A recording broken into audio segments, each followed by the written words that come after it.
you have these sort of people looking over your shoulder when you're dealing with Shakespeare. You have the bard himself. You have different versions of the play, and then you have all the scholarly takes on a particular version. So it's very complicated to look at it and say, this is what Macbeth is. So I early on sort of released myself from trying to do someone else's Macbeth. I think what inspired it was like some of the other actors that we have in the show. I read the show when I was probably 13 or 14 years old. It's a play I always wanted to do. So I began to think about how to put a play this big in a space this size. A lot of issues rise up when you modernize, but a lot of issues also go away. There's a lot in it that just really doesn't relate to a modern audience. When you take that away, what you end up with basically is a thriller that feels a lot like a film noir script to me from the 40s. That really brought me into a different level of thinking about what the play is about from Shakespeare's standpoint.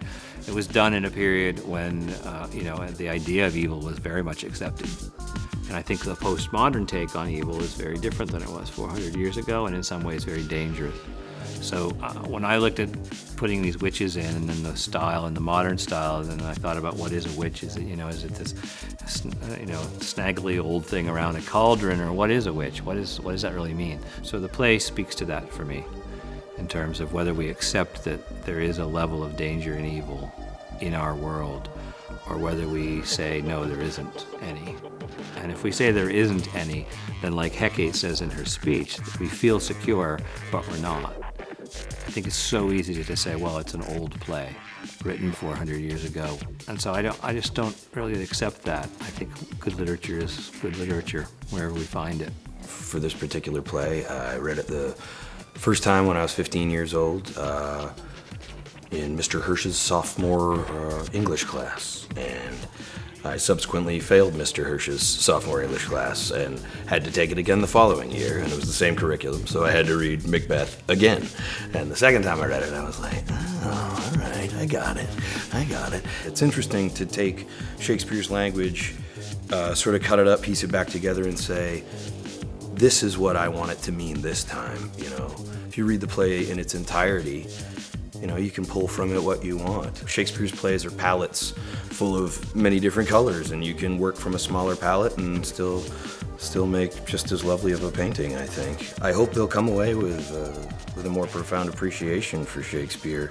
If you see people come out with swords and codpieces and ruffs and stuff like that, you just kind of tune out. You're like, this is Shakespeare, this is old, this is a foreign language, I don't get it. But when you see, guns and leather jackets and guys kicking ass and they're still saying the words of Shakespeare, people, I think, maybe will be able to relate to it a little more. And so I guess that's what I would have anyone take away from this production, is you can relate to Shakespeare and transpose it into any time period and still have it be just as meaningful. Whatever's happening in front of the audience is part of the narrative, it's part of the story. That might be silence, that might be a physical movement, it might be a sound, it might be a line or a word. So when I start to think of narrative that way, I release myself from worrying about those pieces as distinct pieces. And I can then think about the play as what do I want this moment to really feel like?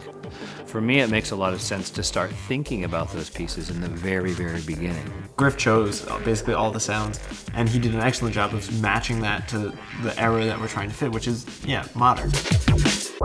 As the sound technician, I think the sound choice really emphasizes that as well. I mean, there's sort of a beat throughout everything. It's more cinematic than... Yeah. It's a very cinematic, it's almost like a cinematic soundtrack. The sound cues that we have, it's very modern, contemporary beats and rhythm, more emphasized than a melody per se. And we have a lot of lighting that you wouldn't find in a more Shakespearean version of Macbeth. We have a lot of fluorescent lighting and some really intense color washes that modernizes it, I think, in that way.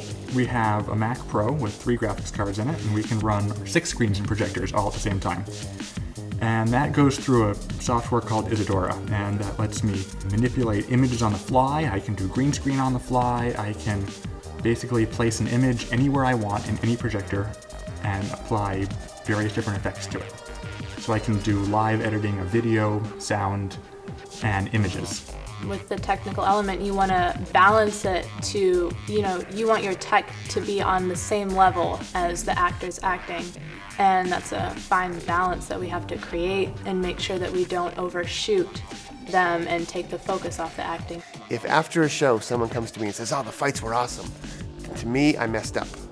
It should be such an integral part of what's going on, just as the tech.